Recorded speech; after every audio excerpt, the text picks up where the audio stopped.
Clasificación de las dificultades del aprendizaje. Hablaremos sobre el DSM-4 versus el DSM-5. Primeramente debemos hacer notar que el DSM-5 ¿sí? Se realizó el 18 de mayo del 2013, duró aproximadamente casi 10 años con la colaboración de 500 profesionales y en este momento te voy a indicar algunas cuantas diferencias entre el DSM-4 y el DSM-5. Vamos. Deja de llamarse el trastorno del inicio en la infancia, la niñez o la adolescencia para ser el trastorno del neurodesarrollo. O sea que se encarga del desarrollo de las etapas neurológicas de la persona, todo de forma simplificada.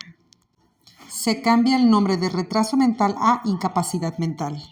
Aquí se habla de todas las características que puede tener un niño con retraso mental y nos ayuda a diagnosticarlo en casa y en el aula. Trastorno autista Asperger, desintegrativo infantil, red y no generalizado versus espectro autista. Ahora todos estos están dentro del espectro autista porque tienen problemas en el área de relación interpersonal, social, etc. Duelo en los trastornos depresivos.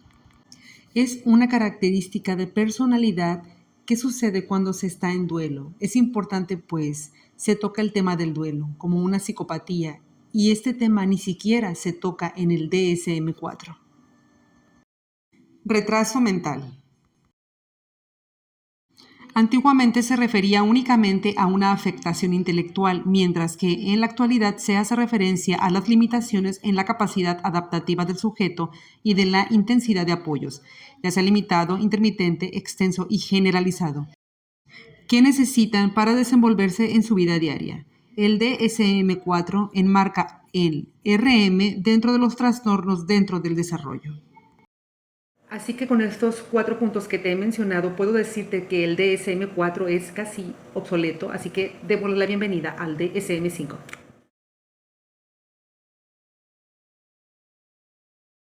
La OMS ha dado ciertos términos al retraso mental. Algunos de ellos son discapacidad del desarrollo, discapacidad intelectual, limitación mental, hándicap mental, etc.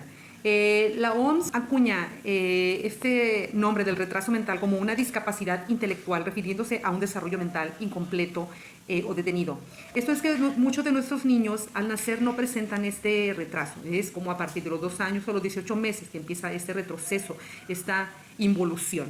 ¿Okay? Otra característica en el retraso mental es el impedimento de habilidades e inteligencia en áreas tales como cognitivas, lenguaje, habilidades sociales, habilidades motoras, que incluye la población infantil, juvenil, adulta y mayor. La característica del retraso mental es que se puede producir con o sin cualquier otro trastorno físico. En su mayoría, nuestros niños con retraso mental no presentan algún aspecto físico, ¿sí?, que nos ayude a determinar dicho problema, ¿sí? La población regularmente está más familiarizada, por ejemplo, con ver con niños con síndrome de Down, y entonces sí, eso es más fácil de detectar, muy contrario a lo que viene siendo el retraso mental. Trastornos del aprendizaje. Los trastornos del aprendizaje son dificultades que presentan algunos niños y niñas a la hora de aprender a leer, escribir y calcular. Los trastornos del aprendizaje implican un rendimiento en áreas académicas significativamente por debajo de lo esperado. La prevalencia de los trastornos de aprendizaje oscilan entre el 2 y el 8%. El 40% de los estudiantes tienen dificultad de aprendizaje y terminan por abandonar la escuela. A esto le llamamos un fracaso escolar. Trastorno de las habilidades motoras. Es la alteración del desarrollo de la coordinación motora. La deficiencia motora provoca en la persona que la presenta alguna disfunción en el aparato locomotor.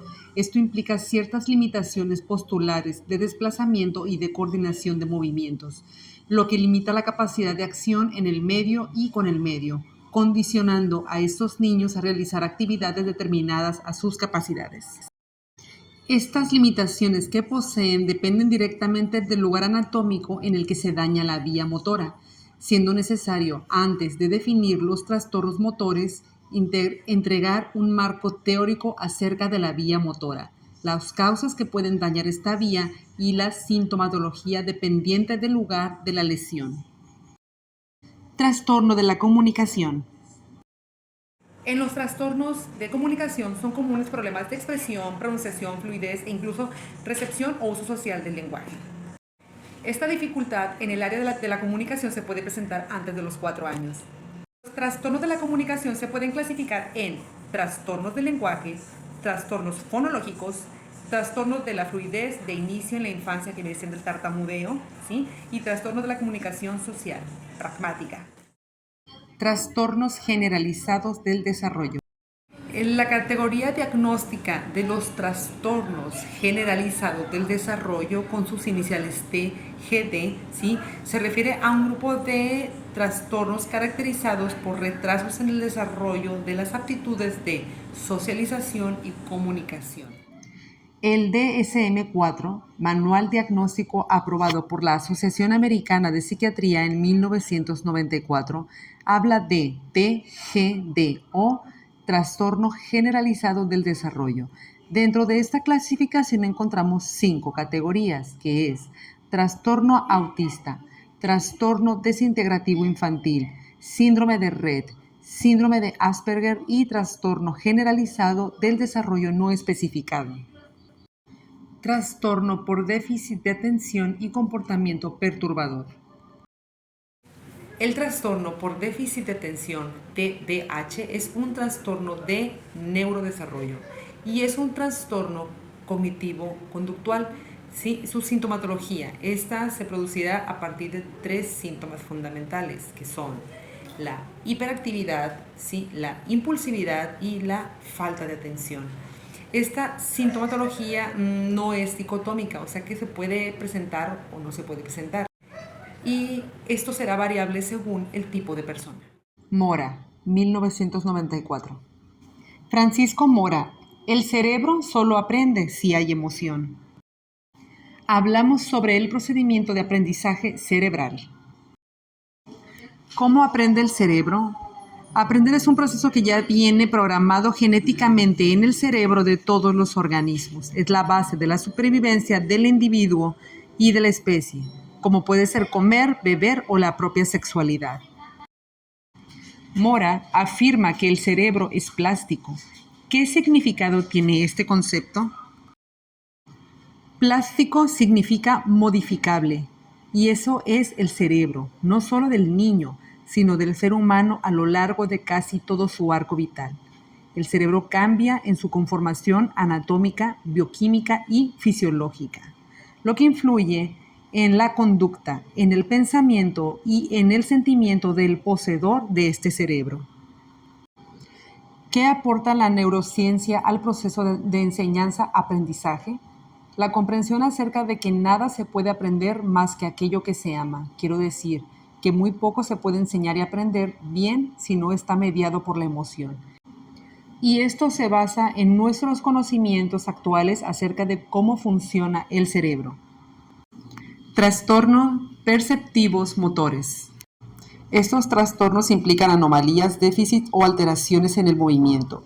Esas alteraciones se traducen en dificultades en el neurodesarrollo, que afectan a la adaptación perceptivo-motora de la persona. Tipos de trastornos psicomotores.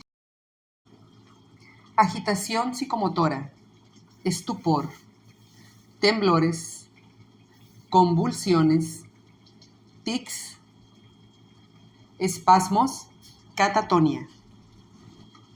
Fallos en habilidades del pensamiento.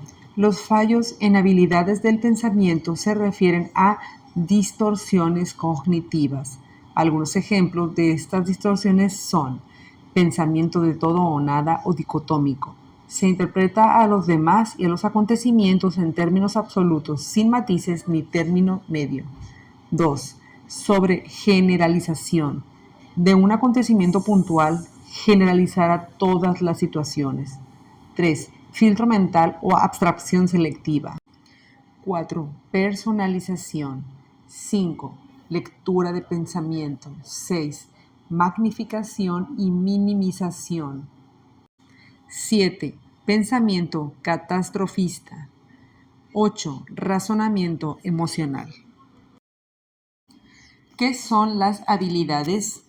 Las habilidades son rutinas cognitivas existentes y empleadas para facilitar la adquisición y producción del conocimiento. Son las destrezas y procesos necesarios para realizar una tarea. Además, son las facilitadoras del conocimiento al ser las responsables de adquirirlo y recuperarlo para utilizarlo posteriormente.